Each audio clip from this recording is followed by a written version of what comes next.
ఉన్న పెద్దలకు ఇక్కడికి విచ్చేసినటువంటి కాంగ్రెస్ పార్టీ నాయకులకు కార్యకర్తలకు బూత్ ఏజెంట్స్కు బూత్ కమిటీకి మరి మన అభ్యర్థి నవీన్ యాదవ్ గారికి అందరికీ కూడా పేరు పేరున పత్రికా మీడియా సోదరులకు అందరికీ నమస్కారాలు ధన్యవాదాలు తెలియజేస్తా ఉన్నాను।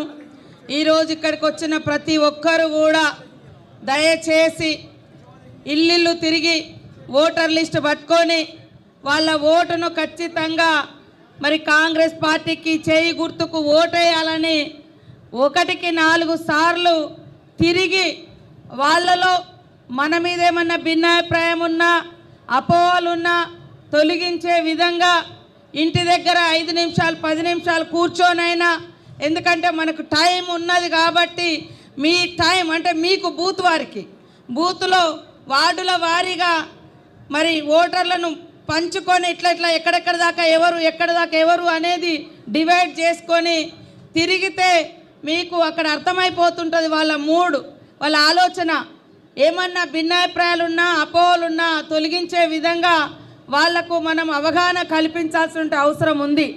ఇందాక అనిల్ యాదవ్ చెప్పినట్టుగా మరి బీఆర్ఎస్ ఒక దొంగ సోషల్ మీడియా తోటి వాళ్ళు బతుకుతూ ఉన్నారు, అబద్ధాల సోషల్ మీడియా తోటి।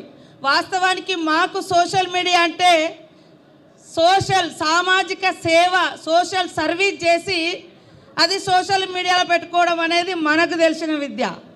కానీ వాళ్ళ దొంగ విద్య ఎట్లుందంటే అబద్ధాలను క్రియేట్ చేసి అవతలోళ్ళ యొక్క ఆత్మగౌరవాన్ని అవతలోళ్ళ యొక్క మరి మంచితనాన్ని చెడుగా క్రియేట్ చేసి చూపించి దాన్ని ఆహా అహో అని చెప్పుకోవడం ఆ కేటీఆర్ చేస్తున్న దొంగ పని। ఇలా బీజేఆర్ఎస్ అంటేనే అబద్ధానికి పుట్టిన పార్టీలాగా అయిపోయింది, అబద్ధానికి అంబాసిడరు। నిన్న కూడా దేశంలో ఓట్ చోరీ పైన కొట్లాట చేసేది కాంగ్రెస్, ఇవాళ రాహుల్ గాంధీ గారి నాయకత్వంలో మనం పోరాడుతున్నాం। గతంలో మరి దొంగ ఓట్ల మీద డిపెండ్ అయి గెలిచింది వాళ్ళు। నిన్న దొంగ నడిచినట్టుగా 2023లో వాళ్ళు ఓటర్లుగా ఉన్నారు। 2023లో మన గవర్నమెంట్ రాకముందే వాళ్ళు ఓటేసిరు, ఏదైతే దొంగ ఓటు అని పోయి కేటీఆర్ ఫిర్యాదు చేసిరో ఆ ఇంటి వాళ్ళు మీరు కొంచెం ఇబ్బంది పెట్టకుండా వేసిర్రు। ఇవాళ అబద్ధం ఏం ప్రచారం చేసిరో ఇక్కడ ఓటు చోరీ ఎవర్రా ఓటు చోరీ చేసింది నువ్వు హైదరాబాద్లో। ఇవాళ అధికారులు చెప్తున్నారు వీళ్ళు 2023లోనే ఓటేసిర్రు, 2024లో కూడా ఓటేసిర్రు, ఎమ్మెల్యేకే మన గవర్నమెంట్ రాకముందు కూడా వాళ్ళు ఓటేసిండ్రంట। మరి అప్పుడు ఓట్లు వాళ్ళే వచ్చినాయి అంటే మరి ఆ దొంగకు ఎవరు సూత్రధారి? నువ్వే, బీఆర్ఎస్ వాళ్ళు। ఇట్లా తప్పులు చేసేది వాళ్ళు, అబద్ధాలు చేసేది వాళ్ళు, దొంగ ప్రచారానికి ప్రచారకర్తలు కూడా బీఆర్ఎస్ వాళ్ళే। కాబట్టి మనం ఇవాళ ఈ రాష్ట్రంలో అధికారానికి వచ్చిన నాటి నుంచి ప్రజా సంక్షేమమే ధ్యేయంగా ముఖ్యంగా పేదల యొక్క అభివృద్ధి కోసం నిరంతరం పాటుపడుతున్నాము।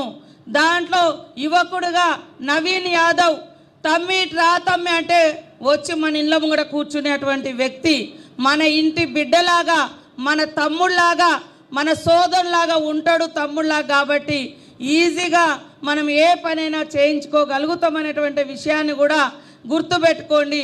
ఇవాళ వాళ్ళు 10 ఏళ్ళు మరి గెలిచినా కూడా ఈ స్లమ్స్ కానీ ఊర్లలో కానీ ఎక్కడ అభివృద్ధి జరగలేదు।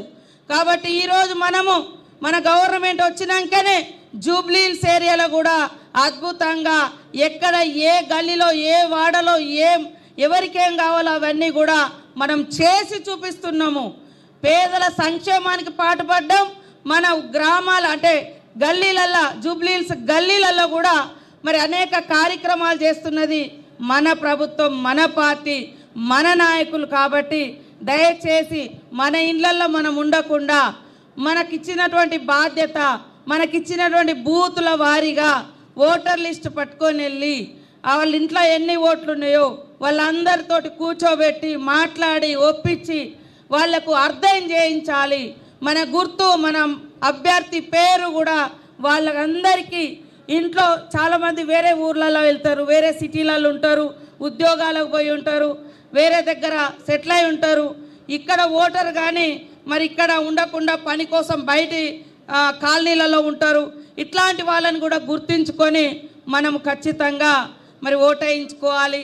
దయచేసి ఇక్కడ అత్యధికంగా బూతుల వారీగా ఓట్లు తీసుకొస్తే ఇంకా ఇంకా అభివృద్ధి కార్యక్రమాలు అనేది అద్భుతంగా జరుగుతాయి. రాబోయేటువంటి జిహెచ్ఎంసీ ఎన్నికలలో కూడా ఇక్కడ నిలబడేటువంటి నాయకులకు అది ఎంతో, ఈ గెలుపు ఎంతో ఉపయోగపడుతుంది.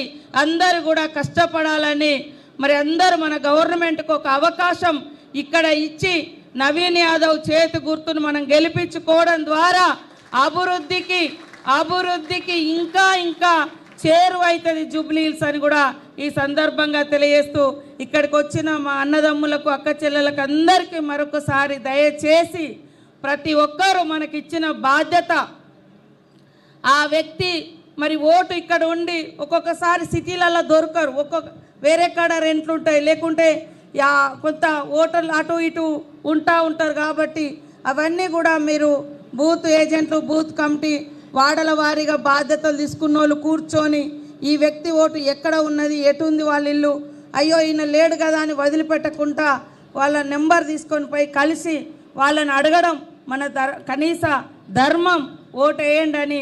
కాబట్టి ఆ రకంగా ముందుకెళ్ళాలని మీ అందరికీ కోరుకుంటూ, ఇవాళ అబద్ధాల మీద బతికేది బీఆర్ఎస్ బీజేపీ. ఇవాళ బీసీలను మోసం చేసింది వాళ్ళే, పేదలను మోసం చేసింది వాళ్ళే. ఇవాళ అన్ని వర్గాలను మనం కలుపుకొని పోయి అందరి సంక్షేమం కోసం పాటుపడేది కాంగ్రెస్ పార్టీ, కాంగ్రెస్ ప్రభుత్వం. సీఎం రేవంత్ రెడ్డి గారు చిత్తశుద్ధితో పేదల సంక్షేమానికి, బడుగు బలహీన వర్గాల సంక్షేమానికి కృషి చేస్తున్న సందర్భంగా మరి నవీన్ యాదవ్ గారిని గెలిపించి ఒక మంచి అభివృద్ధికి తోడ్పడే విధంగా మీరందరూ కష్టపడాలని పేరు పేరున కోరుకుంటూ, జై కాంగ్రెస్, చేతి గుర్తుకే, చేతి గుర్తుకే, చేతి గుర్తుకే.